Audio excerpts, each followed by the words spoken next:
하나님의 선하심에 의문이 생길 때 이런 제목으로 우리 시편 73편 1절에서 14절 말씀 우리 함께 나누도록 하겠습니다. 어, 예수님이 제자들에게 하신 말씀 중에 산상수훈이라는 말씀이 있습니다. 그 중에 팔복이라는 말씀이 나오는데요. 그 팔복의 말씀에는 앞에서 우리 찬양도 했지만 이런 심령이 가난한 자는 복이 있다. 또 애통하는 자는 위로를 받는다. 그리고 온유한 자는 땅을 기업으로 얻는다. 또 그리고 의에 줄이고 목마른 자가 복이 있다. 이런 말씀들이 있습니다.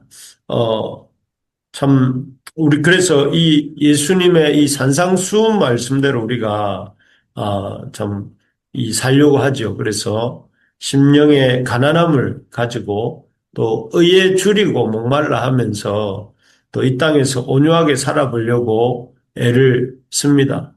그래서 우리 모두가 한번 예수님의 그 제자로 팔복의 말씀처럼 살고자 애를 쓰죠. 근데 하지만 우리가 이렇게 살아보면 살아볼수록 과연 심령이 가난한 자가 복이 있는가? 또 애통하는 자가 정말 위로받는가? 또 그리고 온유한 자가 땅을 기업으로 받는가? 의에 줄이고 목마른 자가 복이 있나? 이런 생각을 하게 됩니다. 왜냐하면 우리 주변에는 이런 팔복의 말씀하고 좀 다르게 진행되는 것 같습니다. 하나님을 향한 심령의 가난함을 가진 자는 진짜 현실에서도 가난하고 또 애통하는 자는 현실에서 더 애통하고 하나님 앞에서 의에 줄이고 목마른 자는 고난을 받는 경우가 더 많은 것 같이 보일 때가 있기 때문입니다. 그래서 과연 팔복의 말씀대로 사는 것이 가능할까 또 맞나 하는 생각이 들기도 합니다. 그렇습니다. 오늘 본문의 시인도 우리와 또 비슷한 고민을 하고 있는 것 같습니다. 그는 생각하기를 1절처럼 생각했습니다. 한번 읽어보겠습니다. 하나님이 참으로 이스라엘 중 마음이 정결한 자에게 선을 행하시니 라고 했습니다. 여기에 보면 하나님이 이스라엘 중 마음이 정결한 자에게 선을 행하시고 이렇게 되어 있습니다. 이 말은 뭐 다르게 말하면 이스라엘 중 마음이 정결하지 못한 자에게는 선을 행하지 않으신다. 이렇게, 바꾸어 말할 수 있을 것입니다. 하지만, 그래서 이 시인도 이 세상이 비록, 이 세상이 있지만 그 세상 역시 하나님의 이 공의대로, 마음이 정결한 자에게 선을 행하시고 정결치 못한 자에게 하나님 이 벌을 행하시는 분이시다 하는 마음을 갖고 이렇게 살았습니다. 하지만 그가 접하고 있는 현실은 그렇지 않았습니다. 오히려 여기 나오는 것처럼 2절에 이렇게 말합니다. 나는 거의 넘어질 뻔하였고 나의 걸음이 미끄러질 뻔하였으니 라고 말을 했습니다. 오히려 현실을 보면 참 전혀 자신의 생각대로 돌아가지 않았습니다. 왜냐하면은 3절에 보는 것처럼 악인이 형통하고 오만한 자가 이렇게 잘 되는 것을 보았기 때문에 그렇습니다. 여기 한번 3절에서 5절을 제가 읽어드리겠습니다. 이는 내가 악인의 형통함을 보고 오만한 자를 질투하였음이로다. 그들은 죽을 때도 고통이었고 그 힘이 강건하여 사람들이 당하는 고난이 그들에게는 없고 사람들이 당하는 재앙도 그들에게는 없나니 이렇게 되어 있습니다. 여기에 보면 시인은 악인들이 일반적인 재앙을 겪지 않고 또 죽기까지 강건하게 살고 또 죽음의 임에서는 고통 없이 편안하게 간다 합니다. 참 악인이 형통하지 않아야 되는데 악인은 참 형통하게 사는 동안도 잘 살고 죽을 때도 편하게 죽는 것처럼 보인다 하는 말이죠. 참 이런 시인의 마음, 시인의 시대 상황 오늘날도 마찬가지이죠. 하나님을 두려워하지 않고 교만하고, 그래서 여기 본문의 표현대로 하자면 교만을 목걸이처럼 걸고 다니고, 또 폭력을 삶의 방식으로 삼은 자들이 계속해서 그 마음이 소원하는 것보다 그 소득이 더 많다. 7절에 그렇게 나옵니다. 그들의 소득은 마음의 소원보다 많다. 이렇게 합니다. 참, 오히려 부와 성공을 거둡니다. 거두고, 반면에 하나님 앞에서 정결하게 사는 사람들은 여기 14절에 나오는 것처럼 나는 종일 재난을 당하고 아침마다 징벌을 받는다. 라고 말하는 것처럼 종일 재난을 당하고 또 아침마다 징벌을 받는 것입니다. 하는 일마다 잘 안 되고 또, 참, 계속해서 잘 안 되고 또, 참, 이 여러 가지 어려움을 겪는, 그런 것이 오히려 하나님을 믿는 믿음으로 사는 사람들의 현실이었다 하는 것입니다.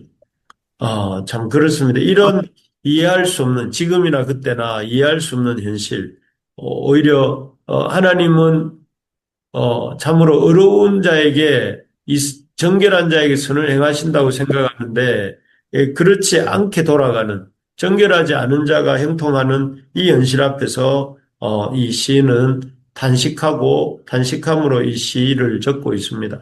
우리도 이런 시인의 답답함과 탄식함을 바라보고 또 공감하는데요. 그러면서 어떻게 그러면 우리가 이런 악인이 형통하는 현실 앞에서 의인이 형통하지 못하는 현실 앞에서 우리가 어떤 마음으로 살아야 할까요? 우리가 우리의 믿음의 그 어떤 삶을 사는 데 있어서 이런 악인의 형통함에 대해서 우리는 어떤 시각을 가져야 하는 걸까요? 먼저는 오늘 본문의 시인처럼, 어, 이 문제를 가지고 하나님 앞에 나아가야 합니다. 이 시편 73편 전체가 그가 가졌던 의문들, 악인의 형통함에 대해서, 의인의 고난에 대해서 이렇게 하나님 앞에 이 문제를 들고 나가서, 강구하고 있는 내용이 이 시편 73편입니다. 참, 이 답답한 현실을 바라보면서 그 답답함 앞에 울분을 토하고 분노를 나타내고 또 그렇게 하는 것 이전에 그 문제를 들고 하나님께 여쭙는 하나님께 기도함으로 하나님의 뜻이 무엇인지를 이렇게 여쭙는 그런 기도가 있어야 된다 하는 것입니다. 그래서 우리가 느끼는 이 답답함의 현실이야말로 깨어진 세상의 현실이고 그 죄로 인해 깨어진 세상의 현실이야말로 우리가 발을 딛고 살아가고 있는 이 세상인 것입니다.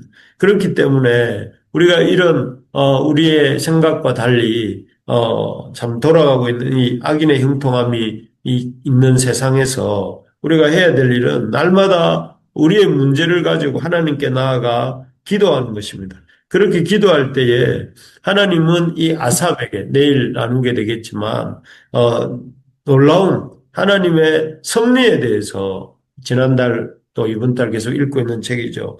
섭리에 대해서 보게 하시고 느끼게 해주시기 때문입니다. 힘든 현실 속에서 참 악인의 형통함을 보고 마치 세상 끝난 사람처럼 하지 아니하고 언제나 또 이 속에 들어있는 하나님의 뜻이 무엇인지를 가슴에 품고 하나님께 나아가서 여쭙고 기도하는 것이 우리가 가져야 될 태도다 하는 것을 기억하면서 그렇게 할 때 하나님 놀라운 하나님의 섭리에 대해서 깨닫게 해주신다는 것을 믿고 우리가 주님 앞에 나아가 기도해야 되겠습니다. 답답한 현실을 붙들고만 있지 말고 기도하십시다. 기도하고 그 기도 가운데 하나님의 일하심을 기대합시다. 그리고 하나님의 그 일하심을 우리가 소망합시다. 두 번째로 이렇게 이런 답답한 현실 앞에서 선하심에 대한 그 하나님에 대한 의문이 생길 때 첫 번째는 하나님 앞에 나아가 기도해야 된다고 말씀드렸다면 두 번째는 우리에게 주어진 믿음의 길을 날마다 두벅두벅 걸어가야 된다 하는 것입니다. 우리 믿는 사람들의 본분은 원래 세상 사람들과 비교하는 것이 아닙니다. 세상 사람들은 어떻는데 하면서 내 믿음을 거기에서 이렇게 해석하려고 하면 안 됩니다. 여기 시인이 이렇게 참 마음이 힘들어진 이유 중에 하나가 그가 세상의 악인들과 자기의 삶을 비교했기 때문에 그렇습니다.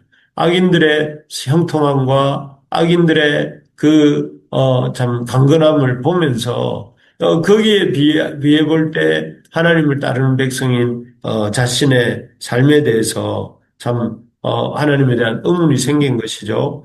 그래서 우리의 이 믿는 사람들의 본분은 이렇게 세상을 보고 또 세상을 이렇게 기준으로 삼는 것이 아니라 선하신 하나님을 바라보고 또 하나님이 내게 주신 믿음의 길, 어제 저녁에도 말씀드린 것처럼 사명의 길을 걸어가는 것이 우리에게 주어진 하나님의 참 부르심인 것입니다. 그렇기 때문에 우리가 세상 사람들이 어떠한가라고 생각하면서 그 길을 이렇게 따라가면서 세상에 대해서 참 부러움의 눈길을 주는 것이 아니라 하나님을 바라보면서 하나님이 부르신 부르심의 길을 따라가면서 이 땅에 하나님 나라가 이미 시작된 하나님 나라를 알리고 또 하나님의 나라의 통치가 온 세상 가운데 가득하도록 내가 속해 있는 이곳, 이 직장, 또 이 교회, 그리고 지금 여기서부터 하나님의 나라를 이루어가는 것이 바로 하나님의 우리를 향한 부르심이다 하는 것입니다. 그래서 여러분 주변에 여러분 눈에 띄는 악인의 형통함에 눈을 빼앗기지 말고 악인의 형통함을 부러워하지 말고 악인의 형통함 앞에 믿음을 잃는 어리석은 이렇게 선택을 하지 말고 온전히 하나님 나라 복음에 집중하면서 하나님 나라 복음의 증인이 되기를 기뻐하시는 그 하나님을 신뢰함으로 또 바라봄으로 우리에게 주어진 믿음의 길을 걸어갈 수 있기를 바랍니다. 말씀을 정리하겠습니다.